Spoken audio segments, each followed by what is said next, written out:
The Semang are a small ethnic minority who live on the Malay Peninsula. Their communities are scattered in the mountainous, forested regions of Perak, Pahang, Kelantan, and Kedah in Malaysia, as well as in the southern provinces of Thailand. In Southeast Asia, they are one of several groups who, because of their dark skin, often curly hair, and other similar physical features, have sometimes been grouped under the term negrito, a label based purely on superficial traits. For over 1,000 years, some Semang groups managed to remain isolated deep in the forests, while others faced pressure from surrounding powers, enduring slave raids or being forced to pay tribute to Southeast Asian rulers. By the early 21st century, their population was estimated at around 2,000. In Malaysia, the name Semang, or Orang Semang in Malay, is used to refer to the peninsula's hunter-gatherer groups that fall under the general category of negrito, a term of Spanish origin meaning little negro. In earlier times, Eastern Semang groups were often called Pangan. In Thailand, the Semang are referred to as Sakai, though this term carries derogatory connotations in Malaysia. Within the Malaysian classification system, the Semang are one of three groups categorized as Orang Asli, or original people of the peninsula. The other two are the Senoi and the Proto-Malay, also called the Aboriginal Malay. Among the Semang, there are 6 recognized subgroups: the Kenzyu, Kintak, Lano, Jahai, Mendrik, and Batek. The Malaysian federal government has assigned responsibility for the welfare and integration of all Orang Asli groups to the Department of Orang Asli Development, known by its Malay acronym JAKOE. This 3-part classification of the indigenous population traces back to the British colonial administration. It was built on racial theories that placed the Negrito at the bottom of a supposed hierarchy, describing them as primitive and nomadic hunter-gatherers. The Senoi were seen as more developed, and the Proto-Malay were considered close in standing to the Muslim Malay population of Malaysia. In Thailand, the terms Semang and Orang Asli are no longer in use. Instead, people use Sakai or Ngopa, literally curly-haired people, to describe these groups. While Sakai has a degrading meaning in Malaysia, where it implies savagery or servitude, it is still used in Thailand. Among the Semang, there is no shared sense of belonging to a single ethnic group. The label Semang is an external classification. Within their own communities, people refer to themselves only by their specific tribal names. In Malaysia, at least 10 tribes are generally identified as Semang, although not all of them are officially recognized by the government. The Kenzyu reside in the northern part of Kedah, close to the Thai border. The Kintak also have a single village located in Hulu, Perak. The Lano live in the same general area. Another group, the Semnam, are not officially listed by JAKOA, but are typically grouped together with the Lano. Likewise, the Sabuban are often categorized with the Lano as well. The Jahai are found in the mountainous areas that lie between Perak and Kelantan, just south of the Thai border. This is the only mountainous region inhabited by any Semang group, and their settlements are usually located along rivers or near lakes. The Batek mainly live near the Aring River in southern Kelantan, while another Batek group lives in northern Pahang. The Mintil, also known as the Maya, occupy the riverbanks of Sungai Tanam in Pahang. Officially, the Mintil are considered a part of the Batek. A few smaller Semang communities live in Thailand's southern provinces. These nomadic groups are known by names such as Tonga, Mos, Chong, and Tenen. They call themselves Mani, though the linguistic connections between them and other groups remain uncertain. Some of these groups are so small that their survival is in question. They are on the brink of disappearing altogether. The Semang mostly inhabit the remote lowlands and foothills of the northern Malay Peninsula, living in both primary and secondary tropical rainforests. Among them, only the Jahai are known to live at higher elevations. Historically, their settlement areas were much broader, but over time, pressure from neighboring ethnic groups pushed the Semang into more inaccessible forest regions. Today, the Kenzyu live in the northeast of Kedah, while the Kintak are settled in adjoining areas of Kedah and Perak. The Jahai live in the northeast of Perak and the western part of Kelantan. The Lano are found in both the northeast and north-central parts of Perak. The Mendrik reside in southeastern Kelantan, and the Batek live in a wide area stretching across northwestern Terengganu, northeastern Pahang, and southern Kelantan. While many Semang today live in permanent settlements, it is still common for smaller groups to return to the jungle at certain times of the year, especially toward the end of the rainy season when wild fruits ripen. Because of this tradition, they are often described as nomads. However, in reality, the Semang in Malaysia no longer live a fully nomadic life. Nomadic groups tend to build simple lean-tos made from palm thatch. In Western areas, these lean-tos are sometimes arranged in 2 rows facing each other, forming a communal shelter with an open space in the middle. More settled Semang families live in small, Malay-style houses made of bamboo and thatch. In villages established by the Department of Aboriginal Affairs, they may live in plank houses. Nowadays, many Semang, as members of the broader Orang Asli category, also live in Malaysian towns and cities alongside people from other ethnic backgrounds. In Thailand, a number of Semang still live in isolated jungle areas in the country's southern provinces. In the north, 2 groups are found in Trang province and 1 in Phatthalun province, living several kilometers apart. Further south, a very small group resides in Satun province near the Malaysian border. The majority of Thailand's remaining Semang population lives in Yala province. In the Than Tu district, near the border with Malaysia, there is a village home to the only permanently settled Semang community in Thailand. Another group of nomadic Semang lives along the border in the same province. These settled and nomadic groups remain closely connected to Malaysia. The political border means little in practical terms, and Semang people frequently move across it without restriction. The Malay people are the closest neighbors of the Semang, both in Malaysia and in Thailand. The deep south of Thailand is largely inhabited by ethnic Malays who are officially referred to as Thai Muslims due to the state's policy of cultural assimilation known as Thaification. Scholars believe that the Semang are descendants of the people who once lived under the pre-Neolithic Hoabinhian culture. This ancient culture spread across Southeast Asia, from present-day Vietnam to northeastern Sumatra, between the 9th and 3rd millennia BCE. The Hoabinhians were primarily hunter-gatherers, though they may have practiced basic forms of plant cultivation. While the exact Upper Paleolithic origins of the Hoabinhians remain unclear, genetic analysis of human remains from this period suggests that they shared a common ancestry with East Asians and, more distantly, with the Australopapuan peoples. These groups all fall under what researchers identify as the Ancient East Eurasian lineage. Around 4,000 years ago, slash-and-burn agriculture began to take root on the Malay Peninsula. Despite this, many communities continued to survive through hunting and gathering.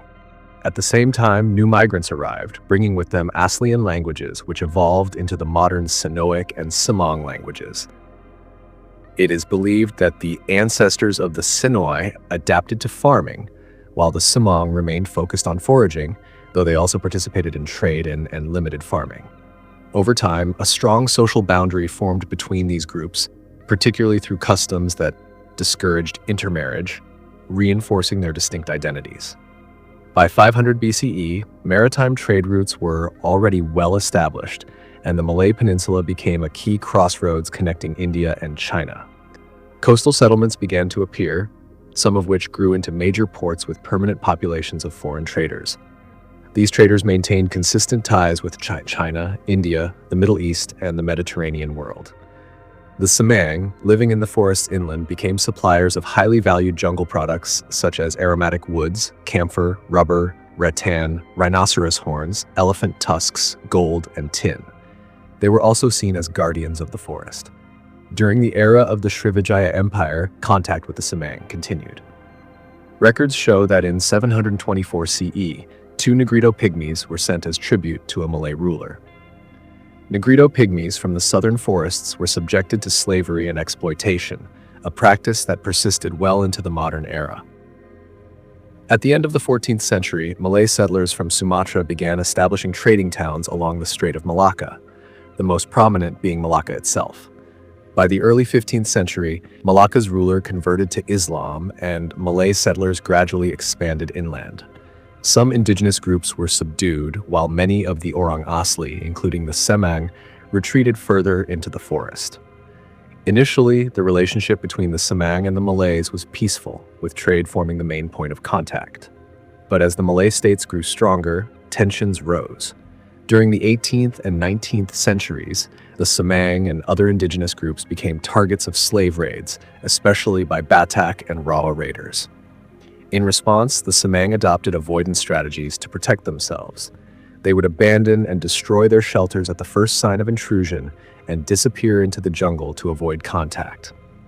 The more isolated the Semang became, the more exotic and mysterious they appeared to outsiders. In Southeast Asian folklore, jungles were often believed to be inhabited by magical beings, and the Negritos were sometimes included in this mythology. Among some Malay sultans and southern Thai rulers, it even became fashionable to keep Negritos in their courts, treating them as curiosities from the jungle. By the late 19th century, the British colonial administration outlawed slavery and began a policy of protecting the Orang Asli. The British viewed them as noble savages, people living an idealized primitive life who needed to be shielded from the encroachments of modern society. Greater government attention came during the Malayan emergency in the 1950s. To secure indigenous loyalty during the communist insurgency, the government created a new agency, the Department of Orang Asli Affairs, Jabatan Hal Ehwal Orang Asli JHEOA, to oversee education, healthcare, and economic development for the Orang Asli. This also marked the beginning of more intensive control over their communities. In Thailand, the government took similar, albeit smaller-scale, steps to control Negrito groups in areas where communist influence was suspected. Even after Malaysia gained independence in 1957 and the emergency ended in 1961, the government's basic approach to the Orang Asli remained unchanged. In the 1970s, authorities began relocating some of the Semang, particularly those who were still nomadic, into permanent settlements. By the end of the 1980s, widespread jungle clearing and the growth of plantation agriculture had drastically disrupted the Semang way of life. Today, many members of the Kintak, Jahai, Batek, and Lano tribes live in villages constructed by the state. These settlements are often surrounded by secondary forests, plantations, or villages populated by non-Orang Asli communities. As a result, the Semang were forced to give up much of their traditional livelihood and adapt to small-scale farming. In Thailand, efforts to improve the Semang's standard of living included the founding of a Sakai village, reportedly in either 1966 or 1973. The state established a rubber plantation for them, and by the early 1990s, the village had been converted into a tourist site where the Semang would perform aspects of their traditional life for visitors. The languages spoken by the Semang belong to the Aslian branch of the Austroasiatic language family. These languages are also used by the neighboring Senoi people. Historically, Austroasiatic languages spoken by groups such as the Khmer and the Vietnamese were adopted by many hunter-gatherer communities during both the Neolithic and pre-Neolithic periods. Over time, however, some of these languages were gradually replaced by incoming Kradai and Austronesian languages. Within the Aslian family, the languages are divided into four main groups: Northern Aslian, Central Aslian, Southern Aslian, and a separate branch occupied by the Jahut language. The Semang speak languages from the Northern Aslian group. Not all of the Semang languages have survived into the present day. Some dialects have already become extinct, and others are currently at risk of disappearing. Even so, the overall situation remains relatively stable. Despite the small number of speakers, most of the Semang languages are not considered to be in immediate danger. In addition to their native tongues, most Semang also speak Malay. All Semang languages contain a significant number of Malay loanwords. There is also a high level of borrowing among the various Aslian languages themselves. In northern areas of the peninsula, particularly among the Khensiu, the Thai language has also influenced the local speech. Among the settled Semang groups living in Thailand, Thai is widely spoken as a second language. The Semang follow a traditional animist belief system. They see the world as alive with spirit. Not only people, but animals, plants, rivers, and stones are believed to possess souls. In their worldview, the earth is imagined as a large disk resting on the back of a giant snake or turtle that floats underground. This disk is connected to the sky by one or more massive stone pillars. The universe, as they see it, is inhabited by many immortal supernatural beings, spirits that live in the sky, in the stone pillars and below the earth. The sky itself is thought to be a kind of paradise filled with flowers and fruit-bearing trees. According to Semang beliefs, these spirits created the rainforest to provide for humans. Some of the spirits were once human themselves and, on occasion, returned to the human world, appearing in dreams. Each Semang group is guided by a spiritual leader or shaman known as a hala. The hala acts as the intermediary between the visible human world and the invisible realm of spirits. Shamans lead rituals, practice magic, predict the future, and treat illnesses. They are also responsible for choosing safe places for the community to camp. Illnesses are treated with a mix of medicinal herbs and incantations. During rituals, the shaman may enter a trance, allowing him to communicate directly with spirits, thank them, or learn how to heal serious ailments. The Malaysian government has pursued a policy of encouraging the Orang Asli, including the Semang, to convert to Islam. By the end of the 20th century, a portion of the Semang population was officially recorded as Muslim. Traditionally, the Semang lived as mobile hunter-gatherers in the jungle. Each group occupied its own customary territory, moving from one location to another in search of food. Their way of life wasn't fixed. Instead, they adjusted their subsistence activities depending on the resources available at any given time. When one food source became scarce, they would shift to another. This flexible lifestyle was sustained for thousands of years thanks to the structure of their social organization. In Semang society, families are completely autonomous.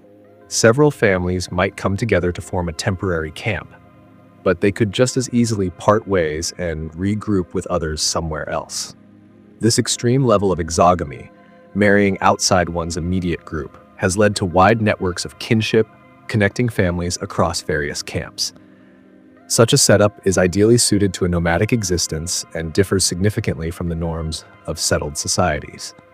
It also served to maintain a clear divide between the Semang and their non-nomadic neighbors over long periods. The Semang view their traditional lands as shared property, open for use by all members of the local group. In western parts of their range, some recognize individual rights to specific fruit trees or trees used for poison, especially if they were discovered or planted by someone.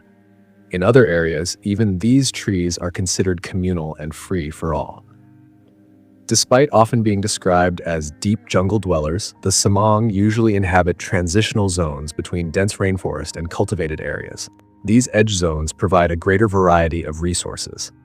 They can still collect valuable forest products and maintain trade with nearby communities.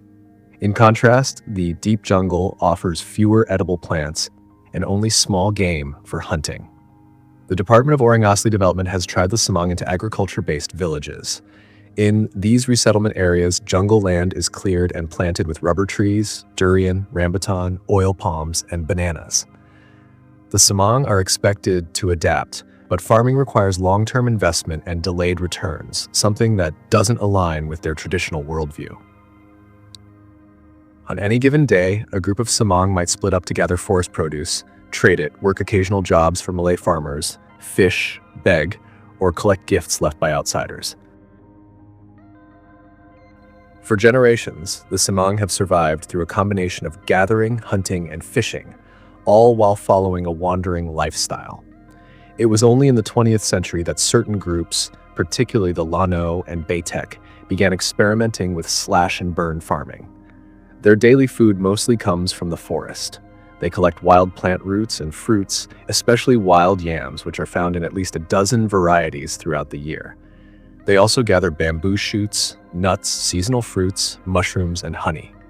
Alongside food, the jungle provides a wide variety of medicinal herbs used in daily life.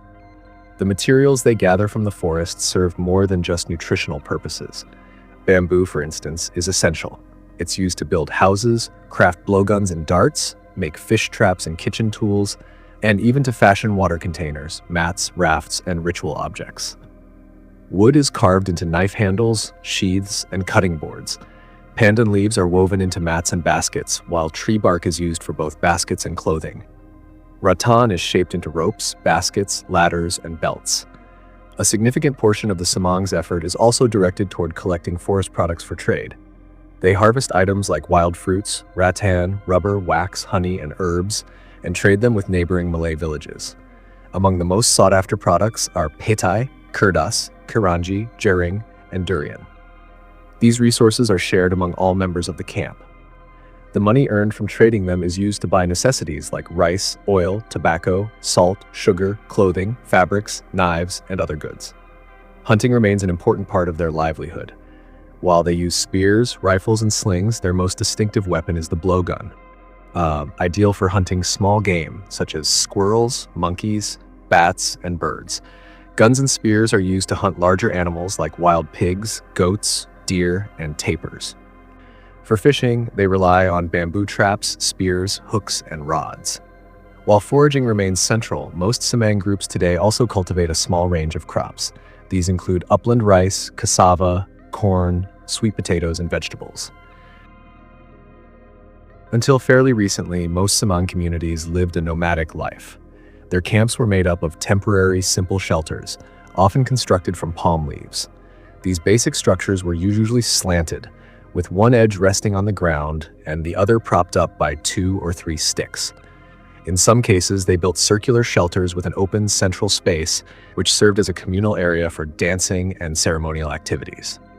For short overnight stops, they sometimes took refuge in caves under rocky overhangs or among dense clusters of trees. A typical feature of Semang camps is that the shelters are placed close together. This reflects the remnants of their nomadic way of life. In the past, when they were constantly on the move, they would leave their trash behind and continue to new places, so there was no need to remove waste from the camp area. But with many now living more settled lives, garbage tends to accumulate around their homes. In some communities, this has led to increased health risks and water pollution. Semang communities are small, typically made up of just 15 to 50 people. The jungle environment simply cannot support larger populations. These groups don't have fixed membership, tribal divisions, or ideological affiliations. Camps often consist of 1 or more extended families, but these arrangements are temporary and fluid. The most stable social unit among the Semang is the nuclear family, husband, wife, and their children. Each family usually lives in its own dwelling, though adult children might build their own huts nearby. Families tend to work together, especially in farming, and parents take responsibility for teaching children the cultural values and practical skills of their group.